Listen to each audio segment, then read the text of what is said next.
You know that friend who always cancels plans? The one who says, "Can we do it another day? I'm kind of tired. Let's just stay in." Maybe that friend is you. And maybe you've wondered, why does staying home feel so good? Why does going out sometimes feel like work? If getting into pajamas feels better than getting dressed up, if your couch feels safer than a crowded room, if a quiet night at home feels like a reward, stay with me. Because today we're talking about the real psychology of people who love staying at home. And by the end of this video, you might stop feeling guilty about it forever. Number 1. Home is a charger. Let's start with something simple. Energy. Some people gain energy by being around others. They go to a party and feel alive. They talk, laugh, move, and leave feeling full. But other people leave feeling empty. Even if the party was fun. Even if the people were kind. Even if nothing bad happened. Why? Because social interaction uses mental energy. You have to listen carefully, think about what to say next, react at the right time, smile, make eye contact, read the mood. Your brain is working the whole time. For people who love staying home, this kind of interaction slowly drains their battery. It's not about hating people. It's not about being awkward. It's about how their nervous system works. Home feels different. At home, you don't have to perform. You don't have to answer fast. You don't have to look interested. You don't have to explain your silence. You can just exist. That's why home feels like a charger. It's where your mind can rest. And here's something important. When someone cancels plans, it's not always rejection. Sometimes it's recovery. But energy isn't the only reason people love staying at home. There's something deeper happening, and it has to do with control. And this next part might surprise you. Number 2, control feels like safety. The outside world is unpredictable. Plans change. Traffic is loud. Restaurants are crowded. People talk over each other. You can't control the noise. You can't control strangers. You can't control unexpected situations. But at home, you control everything. The lights, the temperature, the volume, the timing. You decide when to eat, when to speak, when to rest. For someone who feels overwhelmed easily, this control feels like safety. Some people are more sensitive to stimulation. Bright lights feel brighter. Loud sounds feel louder. Busy places feel heavier. Their brain processes more information at once, so when they walk into a crowded space, it's like 20 tabs open in their mind. At home, those tabs close. The brain slows down. The body relaxes, and that feeling is powerful. It's not laziness, it's regulation. But here's the interesting part. People who love staying home are often doing much more than others realize, and what they're doing next might change how you see boring. Number 3, the rich inner world. From the outside, staying home can look like doing nothing, but on the inside, a lot is happening. People who enjoy staying home often have strong inner worlds. They think deeply. They imagine scenarios. They replay conversations. They build ideas.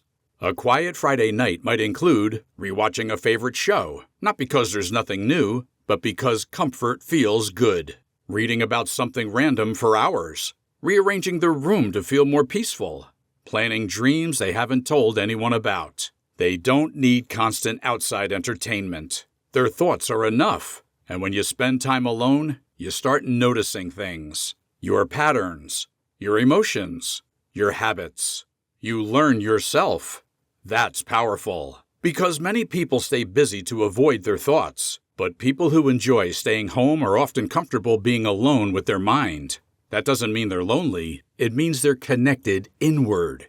But let's be honest for a moment. Sometimes staying home isn't peaceful. Sometimes it's protective, and that's where we need to go next. Number 4, peace or hiding. There's a big difference between loving home and hiding in it. If staying home makes you feel calm, creative, and safe, that's healthy. If staying home makes you feel stuck, scared, or isolated, that's different. Sometimes people say they don't like going out, but deep down, they fear judgment. They worry. What if I say something wrong? What if I look awkward? What if I don't fit in? For others, past experiences made outside spaces feel unsafe. Maybe they were embarrassed. Maybe they were excluded. Maybe they felt invisible. So home became protection. And protection can slowly turn into a cage if we're not careful. The key question is this. After staying home, do you feel stronger or smaller? If you feel stronger, you're choosing peace. If you feel smaller, you might be avoiding something. And there's no shame in that. Awareness is the first step. But now we need to talk about something society rarely questions. The idea that being out there means living fully. Because that's not always true. Number 5. The myth of the exciting life. We are constantly shown what a fun life looks like. Big parties, group photos, travel, loud laughter, packed schedules. And if your life doesn't look like that, it can feel like you're doing something wrong. But excitement is not the same as happiness. Some people feel happiest in a crowd. Others feel happiest on their couch with a blanket and food they love. And both are valid. If your perfect evening looks like soft lighting, comfort clothes, no pressure, no expectations, that's not boring. That's alignment. There's something called low stimulation preference. It means your brain doesn't need constant noise to feel satisfied. Too much stimulation actually stresses you. So you choose peace. Not because you're afraid, but because you know yourself. And knowing yourself is rare. But here's something even deeper. People who prefer staying at home often notice things others miss. And that awareness changes everything. Number 6. The observers of the room. When you're not trying to be the loudest person in the room, you become the most observant. People who love staying home often spend more time watching than performing. They notice small changes in tone. They feel tension before it's obvious. They sense when someone is uncomfortable. That level of awareness takes energy. So after social events, they don't just feel a little tired. They feel overstimulated. Their brains have been scanning everything, processing everything. Home becomes the reset space, the place where they don't have to read anyone, don't have to adjust their behavior, don't have to carry the emotional weight of the room. Silence feels like relief. And here's the beautiful part. That same sensitivity makes them deep, thoughtful, empathetic. They care deeply about the few people they let close, which brings us to the final layer. Because loving home doesn't mean you don't love connection. It just means you prefer it differently. And this might be the most important part of all. Number 7. Depth over noise. People who enjoy staying home often value depth over volume. They don't need 20 friends. They need 2 real ones. They don't need constant plans. They need meaningful moments. They would rather sit on the floor and talk about life than shout over music in a crowded space. They may cancel often, but when they show up fully.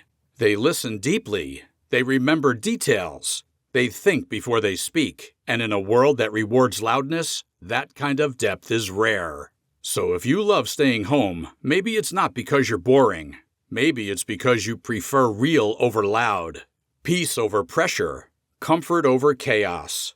Now here's the question I want you to sit with. Are you staying home because it fills you or because it protects you? One is strength, the other needs healing, but neither makes you broken. If this video felt like it described you, subscribe, because the next video is going even deeper. Why some people feel completely exhausted after social events, even when they had fun. And once you understand that, you'll stop apologizing for choosing your couch. I'll see you there.